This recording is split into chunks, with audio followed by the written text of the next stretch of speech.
मामा जी राजेंद्र धुर्वे जी, आप आए और अपना विचार साझा करें। राजेंद्र धुर्वे जी, समय का ध्यान रखें, 2 या 3 मिनट का आपके लिए कहा गया है।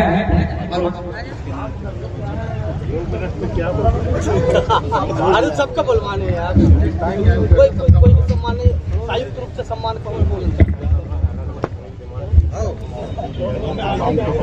सबसे पहले गणा पंडा की प्रथम मात्र देवी मंडलाई दाई राज राजेश्वरी दाई को सादर सेवा जोहार।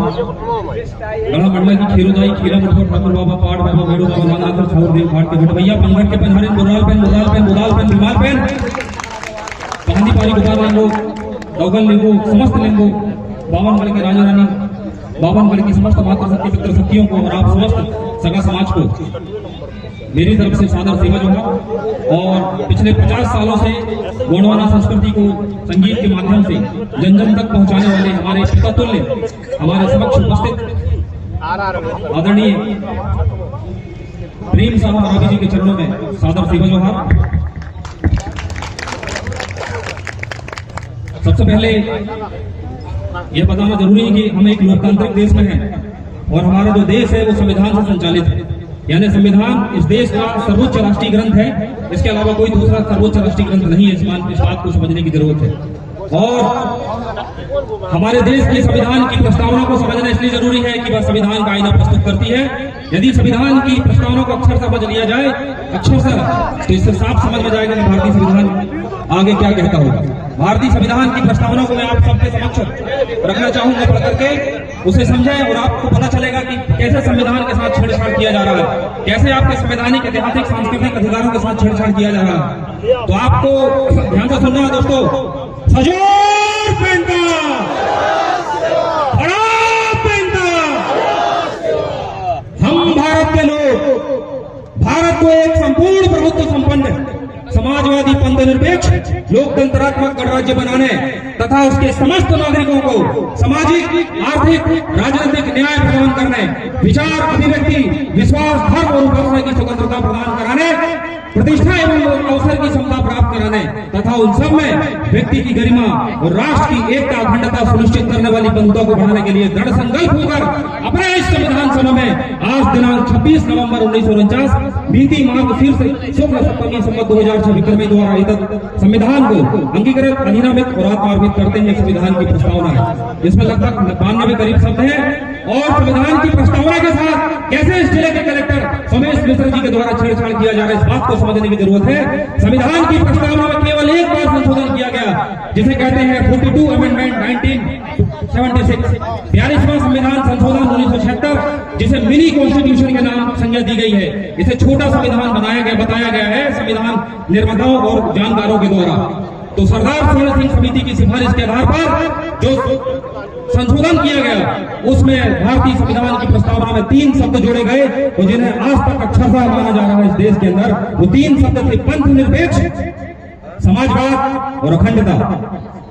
इन 3 शब्दों को विश्व स्तर पर नहीं बल्कि भगवान बुद्ध की विचारधारा से, भगवान महावीर स्वामी की विचारधारा से, कबीर नानक की विचारधारा से और हजारों लाखों साल पुरानी आदिवासी संस्कृति विरासत की विचारधारा से संविधान के अंदर इसे संविधान की प्रस्तावना में शामिल किया गया। मंडला जिले के कलेक्टर जब से इस जिले में आए हैं तब से वो एक धर्म को प्रमोट कर रहे हैं, जबकि यह धर्म नहीं, धर्मनिरपेक्ष राष्ट्र है। ये कोई हिंदू धर्म वाला राष्ट्र नहीं है, इस बात को समझना है। उन्होंने उनकी जब यहाँ पदस्थापना हुई तब से लेकर वो नर्मदा नदी के रपटा घाट को, जिसे सामान्यतः रपटा घाट या मानवता का घाट कहा जाता था, उसे आधिकारिक तौर पर स्थानीय मीडिया के द्वारा और हमारे यहाँ के जो नेता हैं जिनका आप सब पता है कि कौन से नेता हैं, उन्होंने उसे आधिकारिक तौर पर महेशमती घाट करने का प्रयास किया। और ये महेशमती घाट संविधान की प्रस्तावना पंथ निरपेक्षता के खिलाफ है। पंथ निरपेक्षता एक धर्मनिरपेक्ष और एक है पंथ निरपेक्ष। पंथ निरपेक्ष का मतलब है संप्रदाय, समुदाय, समूह, मत या शाखा। जैसे बौद्ध धर्म की 2 प्रमुख शाखाएं हैं, हीनयान, महायान, वज्रयान। जैन धर्म की 2 शाखाएं हैं, श्वेतांबर पीतांबर। हिंदू धर्म की 2 मुख्य शाखाएं हैं, श्वेत शैव धर्म, शैव मतावलंबी और वैष्णव मतावलंबी। इसी प्रकार से पूरे देश के अंदर जो आदिवासी संस्कृति है, ये जिला 5वीं अनुसूची और 5वीं अनुसूची में एक लाइन है, रूढ़ी एवं प्रथम विधि का फल होगा। यानी हमारी जो संस्कृति है और हमारे जो 4 पंच हैं, वह उनके पास विधायिका, कार्यपालिका और न्यायपालिका की शक्ति होगी। यह है रूढ़ी एवं प्रथम विधि का फल, अनुच्छेद 244 13(3) का। इसके साथ यहाँ के स्थानीय कलेक्टर लगातार प्रशासन का अपनी शक्तियों का, संवैधानिक अधिकारों का, कानूनी अधिकारों का दुरुपयोग करके यहाँ की जनता के साथ संवैधानिक और कानूनी अपराध कर रहे हैं।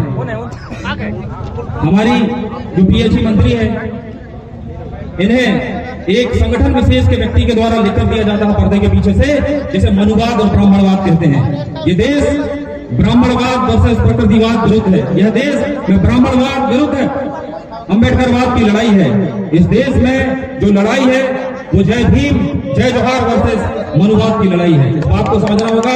मनुवाद की विचारधारा को मानने वाले लोग मूल रूप से 3 से 4% है, और इस देश के मूल निवासी डीएनए के आधार पर, जिनका डीएनए H3MN है, वो लगभग 85 से 90% लोग हैं। डीएनए की यदि बात करें तो उसकी बात होनी जरूरी है, क्योंकि जो इतिहास के ऊपर सवाल कर रहा है वो यहाँ समझ ले कि राखीगढ़ी में जो कंगाल प्राप्त हुए हैं, उस कंगाल का डीएनए यानी जीन आज से 4500 साल पुराने जीन पाए गए हैं, और वैज्ञानिकों का अभिमत है कि इंटरनेशनल वर्ल्ड वाइड है यह रिसर्च कि इस जीन में भारत के आदिवासियों का जीन है, द्रविड़ियों का जीन है। यानी इससे साफ जाहिर हो जाता है कि भारत की पहली नगरीय सभ्यता, सिंधु घाटी सभ्यता, मोहनजोदाड़ो सभ्यता, राखीगढ़ी सभ्यता, जो राखीगढ़ी सबसे बड़ा नगर था उत्तर भारत में, वह आदिवासियों की संस्कृति है, नियोजित नगर सभ्यता है। इस बात को समझिए, क्योंकि इसको विज्ञान ने, आधुनिक प्रमाण विज्ञान ने प्रमाण दिया है। क्योंकि इतिहासकार अपनी कलम बेच सकता है और भावनाओं में कुछ भी आपके विरुद्ध लिख सकता है, लेकिन विज्ञान वही बताएगा जो सत्य है।